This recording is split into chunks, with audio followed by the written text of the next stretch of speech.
Good evening all of you. अपन लोक देवता पढ़ रहे थे। वो लोक देवता के अंदर पिछली कक्षा में अपन ने रामदेव जी के बारे में चर्चा की थी। आज अपन पढ़ेंगे पाबू जी के बारे में पढ़ेंगे। पाबू जी को किसका अवतार मानते हैं? लक्ष्मण का अवतार मानते हैं। लक्ष्मण का अवतार। पाबू जी को किसका अवतार? लक्ष्मण का अवतार। पाबू जी को कहते हैं ऊँटों के देवता। ऊँटों के देवता। ऊँटों के देवता। पाबू जी को कहते हैं सर्रा रोग निवारक देवता। सर्रा रोग निवारक देवता। निवारक। पाबू जी को कहते हैं सर्रा रोग निवारक देवता। सर्रा रोग है ऊँटों के गले में एक रोग होता है। ऊँटों के में क्या होता है? गले में रोग होता है। कौन सा रोग? सर्रा रोग होता है। पाबू जी को बोलते हैं प्लेग रक्षक देवता। प्लेग रक्षक देवता। पाबू जी को बोलते हैं हाड़ फाड़ के देवता। हाड़ फाड़ के देवता। हाड़ फाड़ के देवता। पाबू जी को क्या कहते हैं? लक्ष्मण का अवतार कहते हैं, ऊँटों के देवता कहते हैं, और सर्रा रोग निवारक देवता कहते हैं, और प्लेग रक्षक देवता कहते हैं, और हाड़ फाड़ के देवता भी कहते हैं। पाबू जी के उपनाम अब क्या पढ़ेंगे? बाईं ओर झुकी पाग के देवता। बाईं ओर झुकी पाग के देवता। पाग के देवता। पाबू जी को बोलते हैं राठौड़ी राजा। कौन से राजा? राठौड़ी राजा। पाबू जी को बोलते हैं बाईं ओर झुकी पाग के देवता। पाबू जी को बोलते हैं राठौड़ी राजा, और पाबू जी को बोलते हैं पाबू भालारो। पाबू भालारो। भालारो। पाबू जी क्या क्या उपनाम है? पाबू जी के उपनाम है बाईं ओर झुकी पाग के देवता, राठौड़ी राजा, और पाबू भालारो। अब अपन पढ़ेंगे पाबू जी का जीवन परिचय। पाबू जी का जीवन परिचय। कौन सा परिचय? जीवन परिचय पढ़ेंगे पाबू जी का।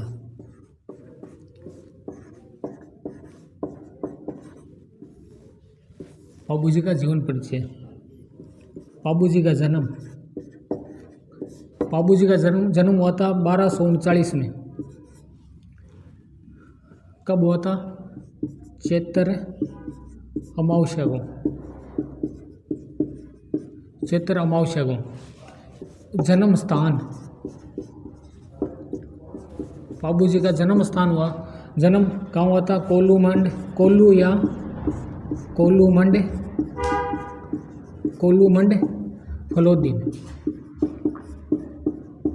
फलोदी में हुआ था। पाबू जी का जन्म हुआ था 1239 चैत्र अमावस्या को, और जन्म स्थान कौन सा है? कोल्लूमंड। मंड बोलते हैं पाबू जी के मंदिर को बोलते हैं। मंड किसको बोलते हैं? पाबू जी के मंदिर को मंड बोलते हैं। पाबू जी के पिताजी का नाम। पाबू जी के पिता का नाम था धांधल जी।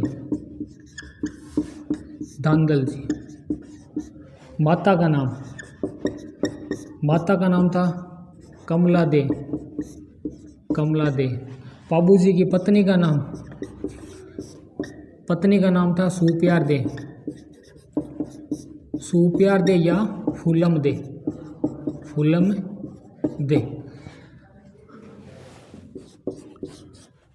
पाबू जी का प्रतीक चिन्ह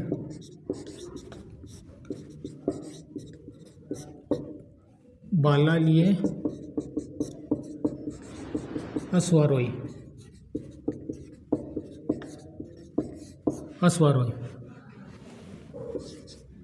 पाबू जी के गुरु का नाम। पाबू जी के गुरु का नाम था समरथ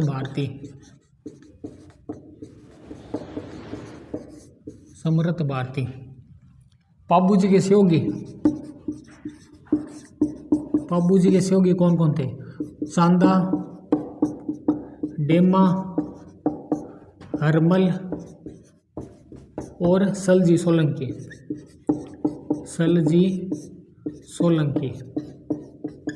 ये पाबू जी क्या थे? सहयोगी थे। पाबू जी का जन्म कब हुआ था? जन्म हुआ था 1239 को। कब हुआ था? चैत्र अमावस्या को। पाबू जी का जन्म स्थान कोल्लू या कोल्लूमंड फलोदी में हुआ था। पाबू जी के पिता का नाम था धांधल जी, माता का नाम था कमला दे और पत्नी का नाम क्या था सुप्यार दे और प्रतीक चिन्ह क्या है बाला लिया अश्वारोही। गुरु का नाम था समर्थ भारती और पाबूजी के सहयोगी कौन कौन थे चांदा डेमा हरमल और कौन सा सोलंकी सलजी सोलंकी।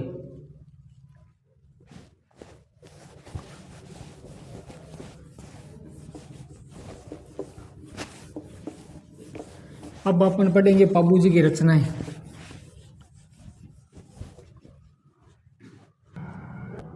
अब अपन पढ़ेंगे पाबूजी रचनाएं।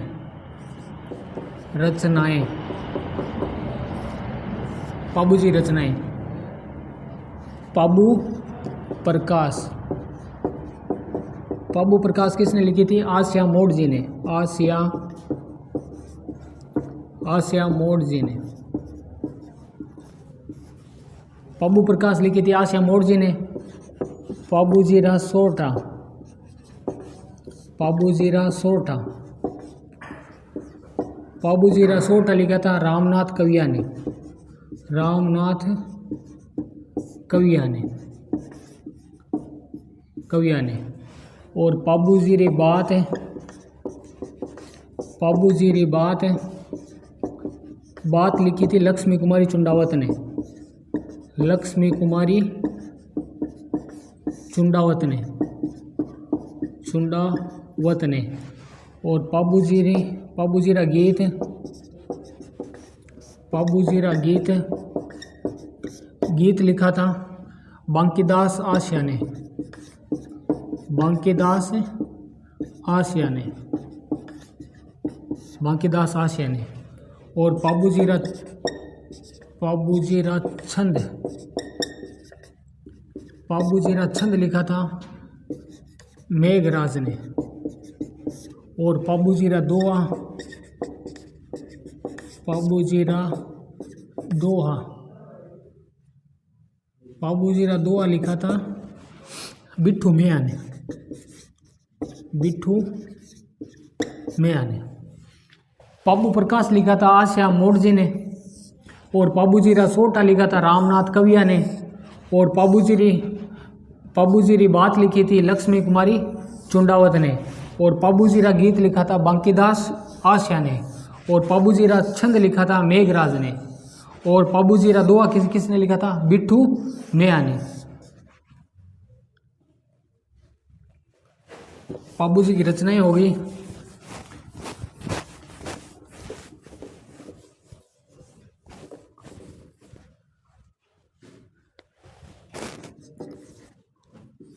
पाबूजी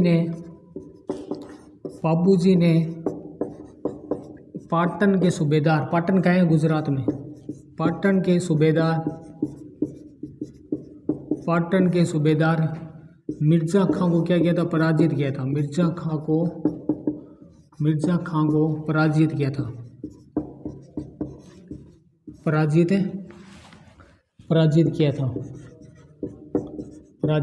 किया था। पाबूजी ने पाटन के सूबेदार मिर्जा खां को क्या किया था पराजित किया था। पाबूजी ने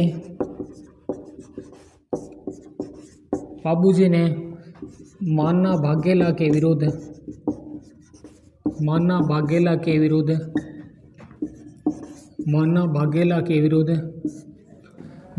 सात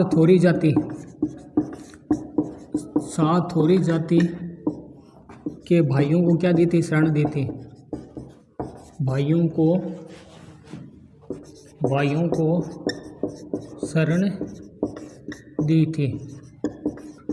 दी थी। पाबूजी ने मान्ना भागेला के विरुद्ध सात होरी जातियों को क्या दी थी शरण दी थी। पाबूजी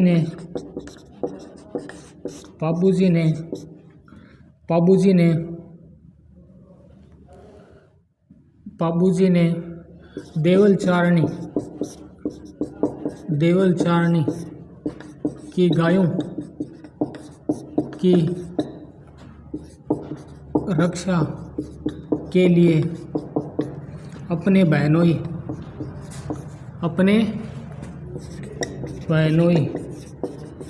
जिंदराव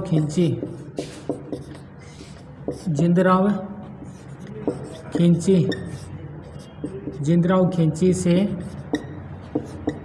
लड़ते हुए वीर गति को प्राप्त हुए। वीर गति क्या हुए? प्राप्त हुए। पाबू जी ने पाटन के सूबेदार मिर्जा खां को क्या किया? पराजित किया था। और पाबू जी ने माना बाघेला के विरुद्ध 7 थोरी जाति के भाइयों क्या दी थी? शरण दी थी।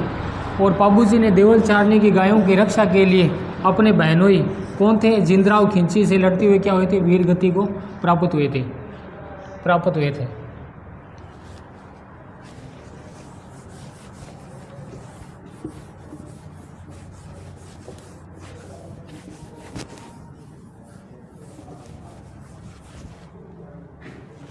पाबू जी ने अपना बलिदान कहाँ दिया था? बलिदान दिया था देंसू फलोदी में। देंसू एक फलोदी का स्थान है। देंसू फलोदी कब है? 1273 ईस्वी में। 1273 ईस्वी में पाबू जी का मेला कब बढ़ता है? चैत्र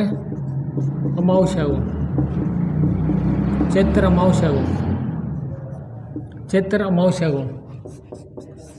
और पाबू जी के भक्तों द्वारा कौन सा नृत्य किया जाता है? थाली नृत्य किया जाता है। और पाबू जी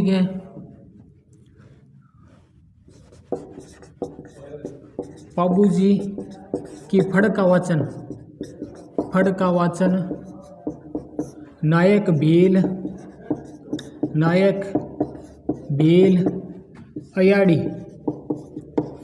अयाड़ी जाति के भोपों द्वारा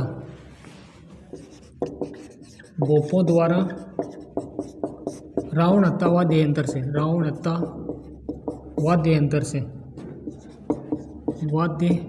से करते हैं। पाबू जी का बलिदान देंसू 1273 ईस्वी में हुआ था।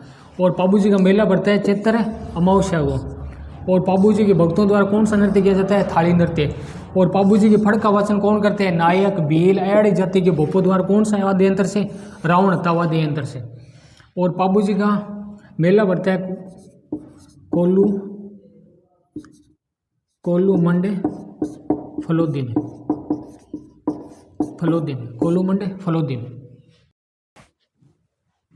आज अपन पाबू जी पढ़े थे। अगली कक्षा में पढ़ेंगे अपन गोगा जी।